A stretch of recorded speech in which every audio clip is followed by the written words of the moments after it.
September 1st, 1939. Europe stood on the precipice of war. After months of meticulous planning, the German war machine was finally ready to strike.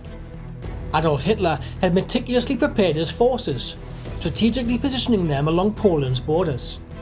The world watched with bated breath as the first wave of German troops surged across the frontier, marking the beginning of one of history's most devastating conflicts. Blitzkrieg had begun. The German military strategy of Blitzkrieg, or lightning war, was unlike anything the world had ever seen before. It combined the rapid movement of troops, tanks and artillery with overwhelming air power to quickly crush opposition. The Polish forces, though brave and determined, were simply no match for this new method of warfare.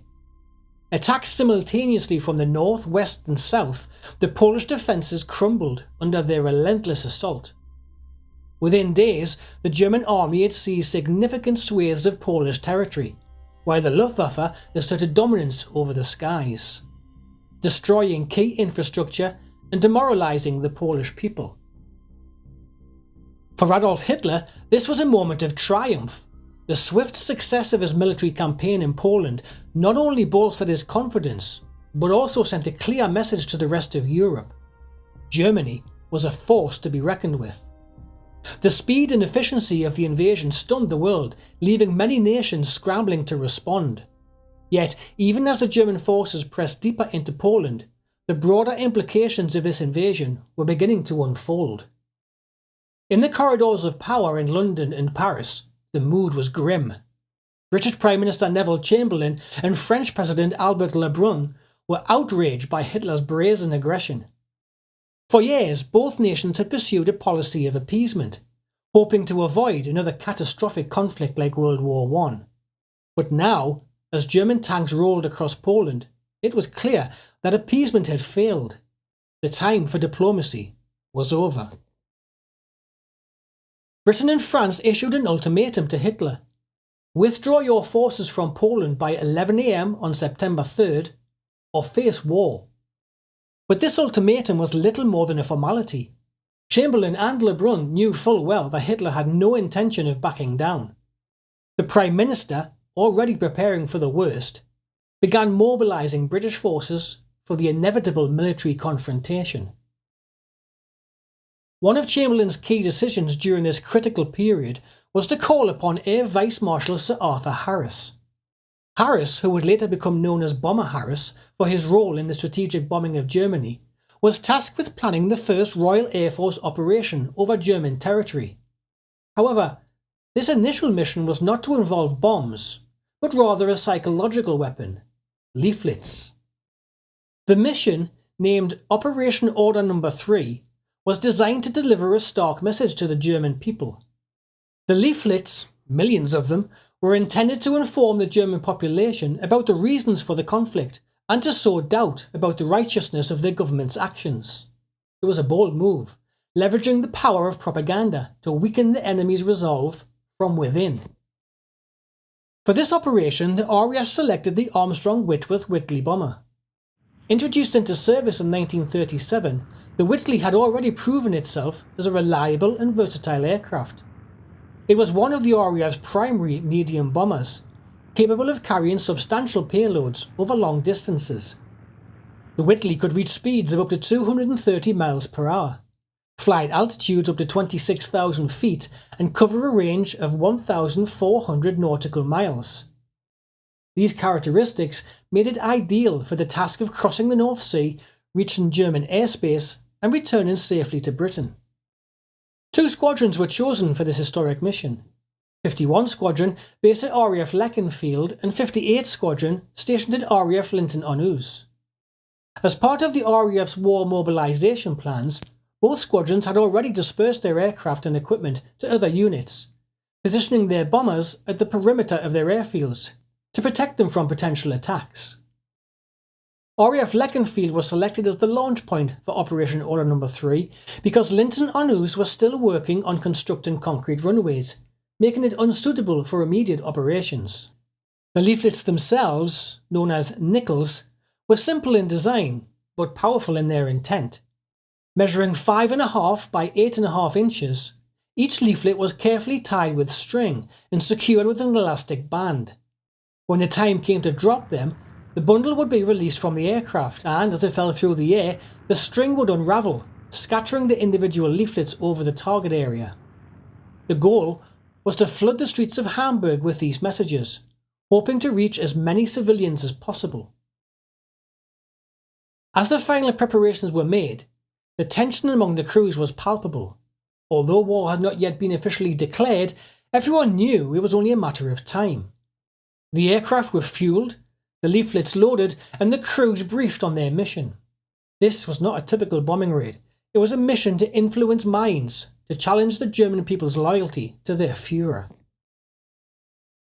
Meanwhile, the situation on the ground in Poland was growing more desperate by the hour. The German army, supported by 2,000 aircraft from the Luftwaffe, continued to push deeper into Polish territory. Entire cities were falling under German control, and the Polish military was being systematically dismantled.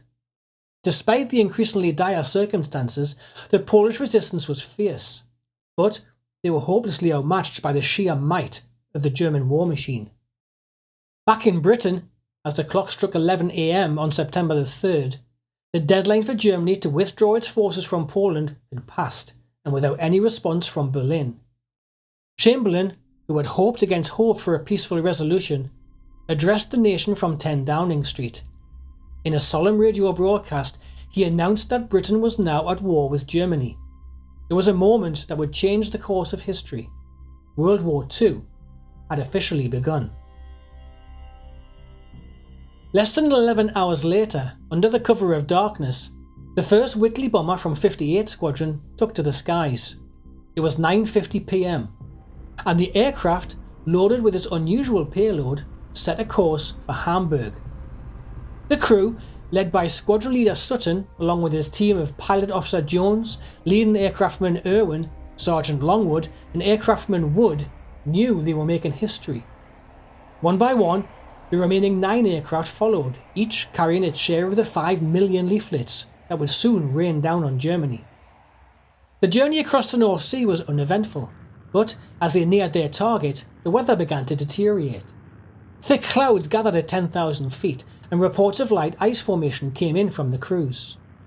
Despite these challenges, the mission proceeded as planned, and as they approached Hamburg, the bombers encountered searchlights scanning the skies, but no anti-aircraft fire or enemy fighters.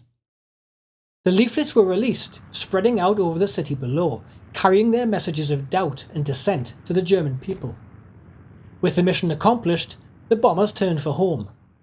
Most of the aircraft made it back to RAF Leaflet safely, but the journey was not without incident. One aircraft, Kilo 8975, was forced to divert to a field near Le Havre in France due to a fuel shortage. Another, Kilo 8969, had to make an emergency landing near Amiens because of engine trouble. And a third aircraft, Kilo 8990, was reported as missing, but was later found to have made a forced landing near Saint Quentin. The crew were unharmed, and they were soon on their way back to Britain. This first leaflet raid marked the beginning of the RAF's wartime operations, setting a precedent for future missions. And over the next 7 nights, the RAF continued to drop leaflets over the Ruhr region and northern Germany.